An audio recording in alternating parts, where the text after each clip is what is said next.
Bonjour Lévi Zohar, Bonjour Anouk. ça va bien? Ça va, merci beaucoup. Alors vous êtes donc éducateur canin comportementaliste. Alors aujourd'hui, avec vous, on va commencer par le début, le fait qu'on ait envie d'avoir un chien. Quelles sont les questions à se poser quand on se dit bah ouais, j'aimerais bien avoir un animal à la maison? Alors, effectivement, il y a plusieurs questions et le plus important déjà, c'est de considérer que le chien, c'est pas un jouet, c'est pas un cadeau à qui qu'on fait un enfant, c'est pas le cadeau de Noël, etc. C'est un être vivant, doué d'intelligence et donc, par conséquent, lorsque l'on prend un chien, il faut mûrement réfléchir. La première chose, évidemment, c'est de savoir si on prend un chien qui soit adapté en fait à notre façon de vie.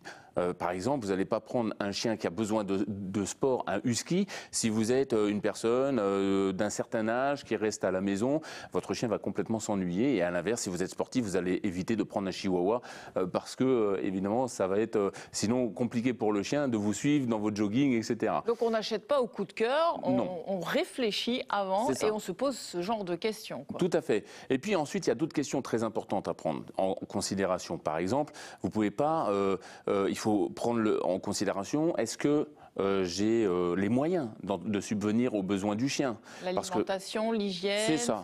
Tous ces trucs-là, parce qu'en fait, c'est un budget quand même. Et puis, lorsqu'on a une situation incertaine, on va éviter tout de suite de prendre un chien. Il faut une situation assez stabilisée, parce qu'effectivement, entre les frais vétérinaires, l'alimentation, les jouets, le couchage, par exemple, du chien, les activités, le matériel même Ça monte vite, en fait, le budget? Oui, ça chiffre quand même, Même pas pour mal. ça dépend, soit un petit chien ou un chien plus grand. Ah oui, aussi, effectivement, le budget en fonction du chien est différent, mais ça coûte quand même un bras. Plus, bon, heureusement, il y a des assurances aujourd'hui qui existent et qui pallient, par exemple, aux frais vétérinaires, enfin, en tous les cas, dans une certaine mesure. Mais c'est vrai que c'est très important d'analyser ça. Et puis ensuite, il y a l'autre question, est-ce que je vais avoir de l'espace pour avoir le chien avec soi? Alors attention, il y a des gens qui pensent que parce qu'ils ont du terrain, alors le chien va être heureux, etc. Ben non, parce que votre chien, il va falloir s'en occuper, il va falloir le sortir tous les jours, qu'il pleuve, qu'il vente, qu'il neige.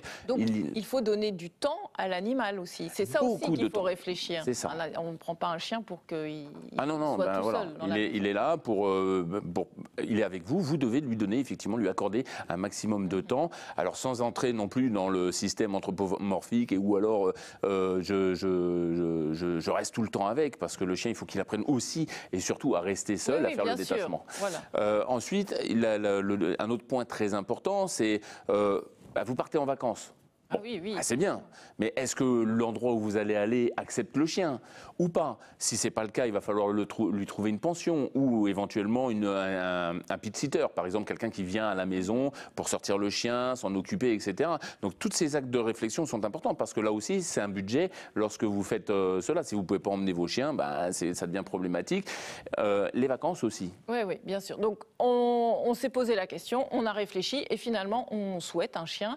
Donc il y a deux solutions. Soit on adopte un chien, on va dans un refuge, par exemple, ou une association, soit on achète un chien. Alors c'est quoi la différence entre ces deux possibilités? Disons qu'il y a dans l'achat, l'avantage en tous les cas de l'achat, c'est que vous pouvez choisir la race, vous êtes sûr que le chien va avoir des papiers en règle, etc. Et puis, vous connaissez l'éleveur, vous avez la possibilité de voir la famille, enfin la mère et le père très souvent. Et puis après, l'inconvénient, évidemment, c'est que d'abord, vous avez des prix exponentiels, vous avez des éleveurs aussi peu scrupuleux, de plus en plus d'ailleurs, il va falloir faire très attention. Et puis, si vous achetez un chien chez un particulier, vous avez aussi faire attention, parce qu'il y a des réglementations aujourd'hui. Vous ne pouvez pas acheter un chien comme ça, et la personne qui vend le chien est soumise à réglementation aussi. Il doit être déclaré, il doit nommer le nombre de chiots sur la portée, il y a un numéro d'identification, etc. Donc, on ne peut pas faire tout et n'importe quoi et à n'importe quel prix. Et puis il y a l'adoption. Alors pour l'adoption, il y a différents moyens. Soit effectivement quelqu'un se sépare de son chien et puis vous avez décidé de le prendre. Et puis il y a l'adoption dans les refuges. Alors l'intéressant dans les refuges, c'est que vous allez faire une bonne action, bien sûr, mais aussi vous allez sauver deux chiens. Celui que vous adoptez, évidemment, et puis celui qui va remplacer le chien que vous adoptez au sein du refuge. Bah oui, on libère une place. Et donc ça, c'est très important. Et puis, on a quand même pas mal d'avantages. Attention, quand on prend, par exemple, un chiot dans un éleveur, chez un éleveur, il faut prendre en considération et se dire, oui, mon chien, il va faire caca, il va faire pipi, il va faire de la destruction, etc.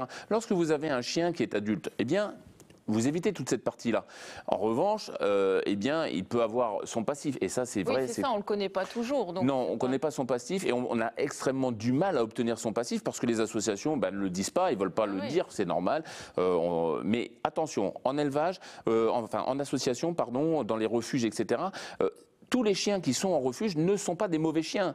Ce sont des chiens, par exemple, vous avez une personne qui a été malade, qui est décédée, et bien le chien atterrit en refuge. Vous avez une personne qui n'a plus les moyens de subvenir aux besoins parce qu'il n'a pas réfléchi auparavant, et bien du coup, vous avez un bon toutou, un joli toutou. Oui, donc ce sont des chiens aussi qui peuvent correspondre à ce qu'on recherche. Exactement. Pas nécessairement des chiens qu'on a placés là parce qu'ils étaient caractériels ou qu'ils... Non, c'est ça. Et voilà. Moi, mon truc, c'est de dire, allez adopter un chien, il y en a beaucoup, allez-y, faites des heureux, il y a des refuges, il y a la SPA, il y a plein d'autres associations qui font ça. Et puis, si vous n'êtes pas sûr de vous, il y a certaines associations qui font ce qu'on appelle du placement, ce qu'on appelle des familles d'accueil. Donc, eh bien, ça vous donne l'occasion, justement, eh bien, peut-être d'avoir le chien, et puis de voir si tout se passe bien, etc. Et pourquoi pas, justement, au final, l'adopter et rendre un chien heureux, et vous-même, bien sûr, parce que ça donne beaucoup d'amour. Voilà, ce sont des bons conseils. Donc, on réfléchit, si on a envie, voilà, l'achat ou l'adoption avec différentes possibilités. Merci Lévi pour ces explications.